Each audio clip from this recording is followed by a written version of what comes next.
Game of Thrones, they did a very good job of building up the danger the Seven Kingdoms faced from beyond the wall. In the books, this threat comes from the others, the White Walkers and the reanimated minions. On the show, we of course had them, but we were also presented with the leader of this army, the Night King.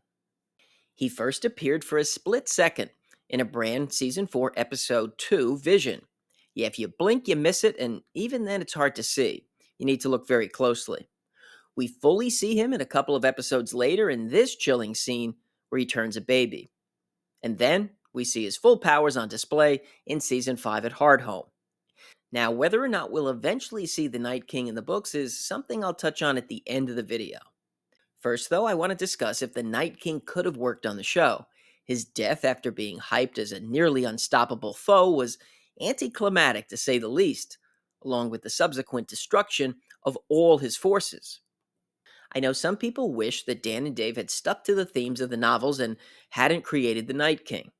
There's no direct evidence that he was one of Martin's reveals to them during their meeting with George around season 3, where he outlined some of the broad strokes of his novels and a few big surprise moments in the books to come. Those shocking scenes and plots were the hold the door moment with Hodor, the burning of Shireen, and then Bran becoming king. One aside is that since George's writing style is one where he doesn't do outlines and he's a self proclaimed gardener type where he takes different paths along the way, some of this we might never see. So, whether or not the Night King was mentioned during their discussions can be up for debate, but even if we don't see him in the books, I still believe he could have worked out on the show. The key in any diversion from the source material to film or TV is to ensure that the original intent of the author isn't lost. The White Walkers are actually more threatening collectively than the Night King alone. If you have one big bad whose death ends the entire threat, it's too easy of an out. But if you have to kill each White Walker to then in turn eliminate all those that they raised from the dead, it creates a more daunting challenge, one where you need an intricate strategy and the efforts of many to confront and defeat. Now, there are some things you can do to make the Night King's insertion into the show work.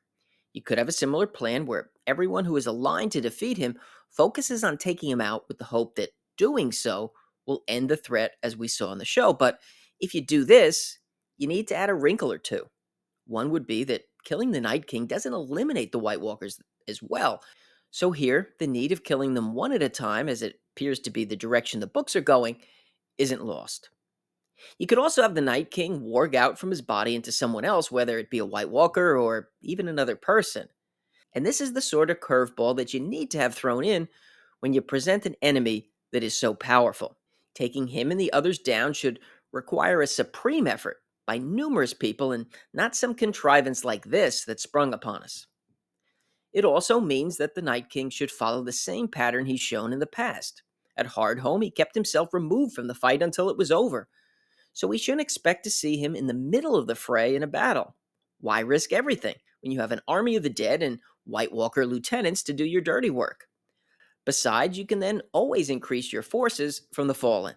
That's a huge chilling threat, one that they didn't implement properly in the final season. So while I do understand why some book readers wish that Dan and Dave didn't include the Night King on the show, I still think it could have worked effectively. In some way, his presence did add to the menace of the others. He was mysterious, powerful, and had abilities that were similar to Bran. So, like so many things in the final season, the problem wasn't with him, but how his ending was written. So, what about the books? Will we see the Night King there? Well, there is one theory that I hate, and I don't put any credence in it. There are those that believe that the others will reanimate Jon's body and he'll take on the Night King role. I don't see this at all and find the theory to be one of the most ridiculous in the A Song of Ice and Fire world. Jon, along with Dany, is one of our two protagonists, and they have significant purposes in the endgame. Jon's parentage, a key point in the story, would be completely lost and left pointless, so no, hard pass on that one. Personally, I don't believe George, whenever he finishes The Winds of Winter, will introduce the Night King. We're just going to get the others who were originally created by the Children of the Forest as protection against the First Men. That's it. It fits in best with the flow of his initial novels, and he certainly doesn't need to go down yet another fresh path to explain the Night King to us anyway. Nevertheless, I think the Night King on the show still could have worked if Dan and Dave hadn't lost interest in Game of Thrones toward the end of its run. So let me know what you think about the Night King in the comments. Do you believe we'll see him in the books? And what are your thoughts about how he was used on the show? If you enjoyed this one, make sure to hit the like button. If you're interested in more on House of the Dragon and A Song of Ice and Fire, listen to Caraxes and subscribe. I want to thank everyone for watching, and I'll see you soon.